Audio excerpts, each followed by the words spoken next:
Hello guys, welcome knowledge sky channel. और मैं हूं आपका दोस्त अंबत तिवारी और ये आपकी दोपहर 1 बजे की क्लास है जो कि आपको मिल रही है, जिसमें हम इंग्लिश मीडियम स्टूडेंट्स के लिए पढ़ रहे हैं। तो हम यूपीएससी ईपीएफओ के लिए नॉलेज स्काई पर कम्प्लीटली फ्री कोर्सेज प्रोवाइड करा रहे हैं, वो भी बायलिंगुअल हिंदी एवं इंग्लिश दोनों में। तो यदि अभी तक आपने चैनल को सब्सक्राइब नहीं किया है तो प्लीज़ चैनल को सब्सक्राइब करें, साथ ही बेल आइकन बटन को प्रेस करें ताकि आपको लेटेस्ट वीडियोज़ के जो नोटिफिकेशन हैं वो टाइमली मिलते रहें मेरे प्यारे दोस्तों। सो लास्ट डे मतलब कल हमने इसकी फिफ्थ सिक्स्थ क्लास को पढ़ा था दोस्तों, पॉलिटी की। पॉलिटी इन 30 आवर्स जो है हम पढ़ रहे हैं यहाँ पर दोस्तों, पॉलिटी इन 30 आवर्स जो कि लक्ष्मीकांत बुक की समरी। और कल हमने क्लास नंबर 6 को पढ़ा था जिसमें हमने यूनियन एंड इट्स टेरिटरी को देखा था। तो इसमें हमने 6th क्लास में फर्स्ट पार्ट पढ़ा था यूनियन एंड इट्स टेरिटरी का, जिसमें हमने आर्टिकल 1, 2 और 3 को देखा था। और आर्टिकल 1, 2 और 3 को देखकर हमने ये चीज़ें देखी थी कि कैसे कॉन्स्टिट्यूशन के पास राइट थे कि वो इंडिया के मैप को रीड्रॉ कर सकता है। तो बेसिकली डॉगमा ये था, आर्टिकल 1 जो था वो आपसे बात करता था कि कंट्री का, आपके स्टेट का नेम क्या होगा, आपके स्टेट का नेचर क्या होगा, पॉलिटिकल सिस्टम क्या होगा। तो हमारे इधर जो पॉलिटिकल सिस्टम है that is the union of states थे हम। उसके बाद हमने देखा था आर्टिकल नंबर 2। आर्टिकल नंबर 2 में ये बात करी गई थी कि जो पार्लियामेंट है, पार्लियामेंट चाहे तो आपकी कंट्री के मैप को ड्रॉ कर सकती है, किसी न्यू स्टेट को फॉर्म कर सकती है, या बाहर से किसी एग्जिस्टिंग न्यू स्टेट को अपनी कंट्री में मिला सकती है, ठीक है, स्टेट में मिला सकती है। उसके बाद आर्टिकल 3 हमने देखा था, ये बात करता था रीऑर्गेनाइजेशन ऑफ बाउंड्रीज से, रीऑर्गेनाइजेशन ऑफ बाउंड्रीज से।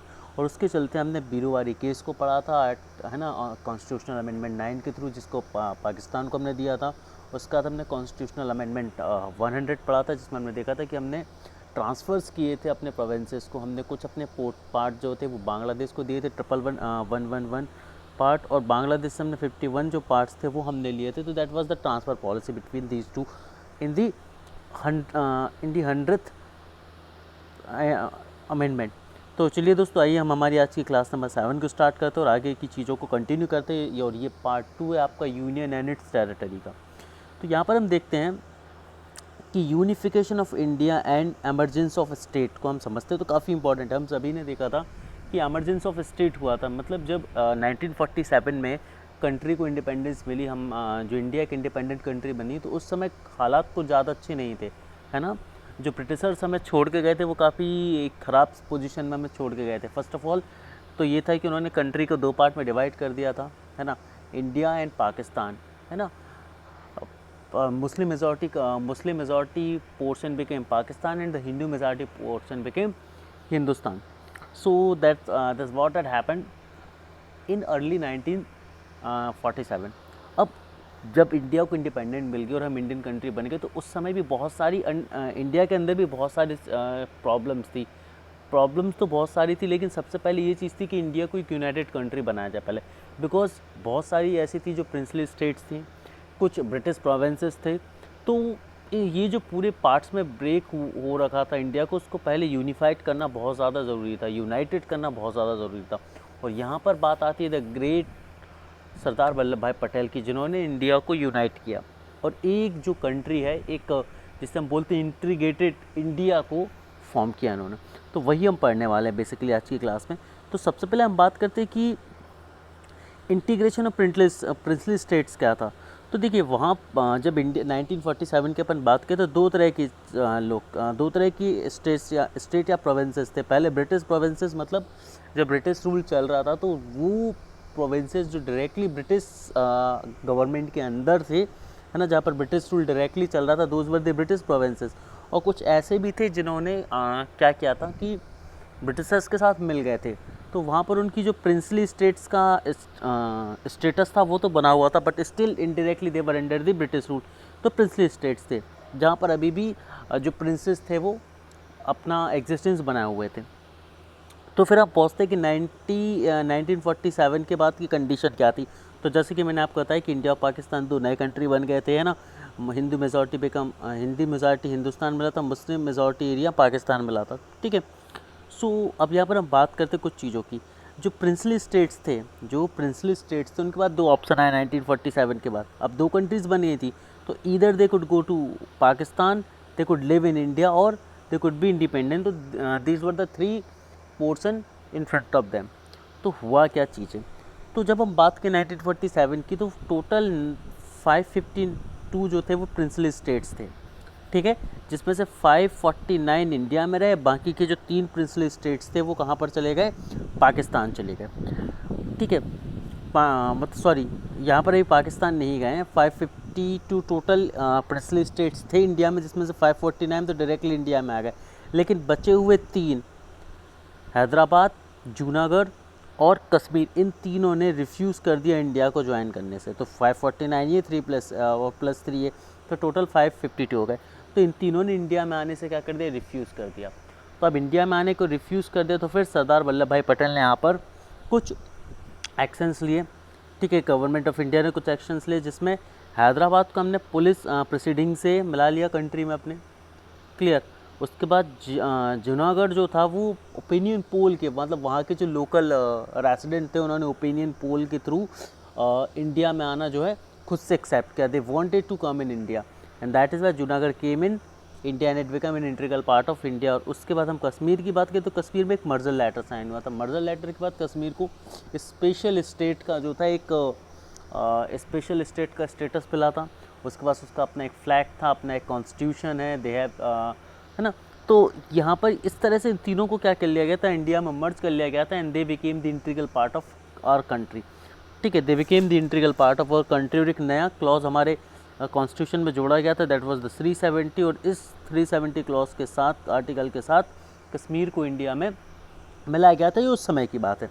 अभी रिसेंटली हमने 370 को हटा दिया है। So Kashmir is no longer a special state, है ना। Kashmir is no longer the status of special state, now it is an UT।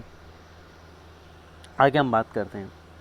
तो अब हम बात करते हैं कि जब 1947 के बाद ये सारी चीज़ें मिल गई, तो अब ऑब्वियस सी बात है कि ऐसा कुछ रह नहीं गया कि princely state like something else. तो अब जो कंट्री थी उसमें सारे स्टेट्स थे। तो इनिशियली एक एडहॉक टेम्परेरी अरेंजमेंट किया गया 1950 में। 1950 में एडहॉक टेम्परेरी अरेंजमेंट किया गया, जिसमें जो वो पूरी कंट्री थी उसमें कुछ इस तरह का सेपरेशन हुआ था। पूरी कंट्री को part A, part B, part C और पार्ट डी में डिवाइड कर दिया गया था। पार्ट ए में ब्रिटिश गवर्नर स्टेट्स को लिया गया था, जो कि नंबर 9, जिसमें नंबर में 9 थे। मतलब ब्रिटिश गवर्नर के अंडर, जो ब्रिटिश रूल में ब्रिटिश गवर्नर के अंडर जितनी भी स्टेट्स थे, प्रोविंसेस थे, जो नंबर में कितने थे, 9 थे, उनको पार्ट ए में रखा गया, ठीक है। जैसे आज की समय पर यदि हम बात करें तो मध्य प्रदेश, उत्तर प्रदेश सेपरेट स्टेट्स, उस समय ऐसा नहीं था। उस समय क्या थे, स्टेट्स ना होकर part A, part B, part C, part D थे। तो पार्ट ए में क्या थे, 9 प्रोविंसेस थे, स्टेट्स थे। और इनमें कौन से स्टेट्स या प्रोविंसेस थे, वो थे जो डायरेक्टली ब्रिटिश गवर्नर के अंदर थे, ब्रिटिश गवर्नमेंट के अंडर थे। इसके बाद हम बात करें पार्ट बी की, तो पार्ट बी में royal state with state legislature थे, ये भी नंबर में 9 थे। पार्ट सी में state rule by the British chief commissioner थे, मतलब ब्रिटिश चीफ कमिश्नर का रूल जहाँ पर था। और ऐसे कितने स्टेट्स थे, प्रोविंसेस थे, 10 प्रोविंसेस थे। और पार्ट डी में अंडमान एंड निकोबार, यदि आप इनको काउंट करेंगे तो टोटल उस समय 29 थे, है ना, 29 थे। तो इस पूरे जितने भी प्रोविंसेस थे उनको 4 पार्ट में डिवाइड करके रखा गया था। और ये एक एडॉक सिस्टम था, मतलब ये एक टेम्परेरी सिस्टम था, ये परमानेंट अरेंजमेंट बिल्कुल भी नहीं था। फिर हम बात करते हैं कि discipline on the formation of states. अब क्या हुआ, ये तो एडॉक अरेंजमेंट था, लेकिन एक सॉलिड स्ट्रक्चर की ज़रूरत थी कंट्री में कि एक प्रॉपर अरेंजमेंट बनाया जाए, ठीक है। तो उसके लिए बहुत सारे जो कमेटीज़ थी वो फॉर्म हुई। कमेटीज़ ने अपनी अपनी अलग अलग तरह की डिमांड दी, अपने अपने अलग अलग तरह के एनालिसिस करके सजेशंस दिए गवर्नमेंट को कि आप ये कर सकते हैं, आप ऐसे स्टेट्स बना सकते हैं, आप वैसे स्टेट फॉर्म कर सकते हैं। तो first of all the एस्केधर commission came in to existence in 1948 and Eskedar committee demanded that the formation of a state should be on the linguistic basis। अब यहाँ पर एक बहुत बड़ा इशू क्रिएट हो गया था कि भाई आप लिंग्विस्टिक बेसिस पे कैसे क्रिएट कर सकते हैं। तो ये बहुत बड़ा मुद्दा बन गया था, उस समय इशू क्रिएट हो गया था, दंगे वंगे होने लगे। तो उसके पीछे रीज़न था क्योंकि 1948 में उन्होंने बोला कि आप लिंग्विस्टिक बेसिस पर स्टेट बनाइए। तो वहाँ पर जो लोग थे वो अभी 1947 के सदमे से बाहर निकले थे, जब इंडिया और पाकिस्तान का पार्टीशन हुआ था। मतलब वहाँ पर हमने कम्युनल बेसिस पर इंडिया और पाकिस्तान 2 कंट्रीज़ बना दी थी, मतलब कम्युनिटीज़ बेस पर, कम्युनल बेस पर हमने 2 कंट्रीज़ बना दी थी। और उस पर काफ़ी खून खराबा भी हुआ था। तो अब लोगों में एक डर बैठ गया कि अभी हमें कम्युनली अलग किया गया था, अब हमें लिंग्विस्टिक वे में अलग करने वाले हैं। तो लोगों के मन में ये बात थी कि अब हमें भाषा के आधार पर अलग कर रहे हैं, लिंग्विस्टिकली ये अलग करने की कोशिश कर रहा है, कुछ ऐसा चल रहा है। तो ये गलत मैसेज वहाँ पर जनरेट हो सकता था। तो ये काफ़ी डिफ़िकल्ट सिचुएशन थी। आप इसको समझ सकते हैं कि अभी एनआरसी सीआरसी के कंसेप्ट को समझाने के लिए आज की डेट में हमारी कंट्री की जो बात करें हम एजुकेशन है या एजुकेशन रेट की यदि हम बात करें, लिटरेसी रेट की यदि हम बात करें, तो ये ऑलमोस्ट 60% के आसपास पहुंचता है ना। तो इस टाइम पर भी चीज़ों को लोगों को समझाना टफ होता है। तो यदि हम बात करें 1947 1948 के टाइम की, तो वहाँ पर ऑलमोस्ट 6% था लिटरेसी रेट। तो सोचिए ज़रा उस समय लोगों को समझाना कितना टफ रहा होगा गवर्नमेंट के लिए। सो दैट एस के धर ने जो बात कही थी उसको थोड़ी सी लाइटली लिया गया और लिंग्विस्टिक बेस को थोड़ी समय के लिए टाल दिया गया, बिकॉज जिस तरह से अपोज हो रहा था इस चीज़ का, तो government could not take any risk. तो उसका जेवीपी कमीशन आया। इसके बाद कौन सा कमीशन आया दोस्तों? जेवीपी कमीशन आया। और जेवीपी कमीशन जो था वो कम्प्लीटली अगेंस्ट था लिंग्विस्टिक बेसिस पर बाउंड्रीज़ बनाने के लिए, मतलब स्टेट का जो डिवीज़न था वो लिंग्विस्टिक बेस पर करने के बिल्कुल भी अगेंस्ट था जेवीपी कमीशन। ठीक है, तो जेपी कमीशन ने बोला कि नहीं, हम बिल्कुल भी लिंग्विस्टिक बेस पर तो नहीं करेंगे, बट एस के धर ने बोला था कि आपको लिंग्विस्टिक बेस पर करना ही चाहिए, जो कि ज़रूरी था उस समय। यदि आप लोग इस चीज़ को ज़रा ध्यान से समझेंगे तो ये उस समय के लिए काफ़ी ज़रूरी भी था दोस्तों। क्योंकि यदि मान लीजिए दो डिफरेंट लैंग्वेज बोलने वाले लोगों को सेम स्टेट में यदि आप डाल देते, तो डेफिनेटली वो एक सेम स्टेट का पार्ट अपने आप को फील नहीं करेंगे, because if they can not communicate, if they can not understand their languages, then how can they feel that they are the part of the same state. तो जो एक language state है, language basis पर state बनना है, वो एक legal point था। लेकिन उस समय ये चीज़ें लोगों को समझाना उतनी ही डिफ़िकल्ट थी, उतनी ही टफ थी। आगे हम बात करते हैं कि Andhra Pradesh form on the linguistic basis. तो आंध्र प्रदेश जो था वो ऐसी फर्स्ट स्टेट बना जो लिंग्विस्टिक बेसिस पर एक सेपरेट स्टेट बना था। और जब आंध्र प्रदेश को on the basis of language एक स्टेट का दर्जा मिला, स्टेट का ओहदा मिला, तो वहाँ से जो डोर्स थे वो ओपन हो गए। तो इसके बाद बहुत सारी कमेटियाँ और जिन्होंने लैंग्वेज के बेसिस पर स्टेट बनाने की डिमांड रखी, और उसके बाद इस जो स्टेट्स बने थे वो भी लैंग्वेज बेसिस पर ही बने थे। एमपी, यूपी, राजस्थान, है ना, ये सारे के सारे जो स्टेट्स बने थे बाद में, ये किस बेसिस पर बने थे?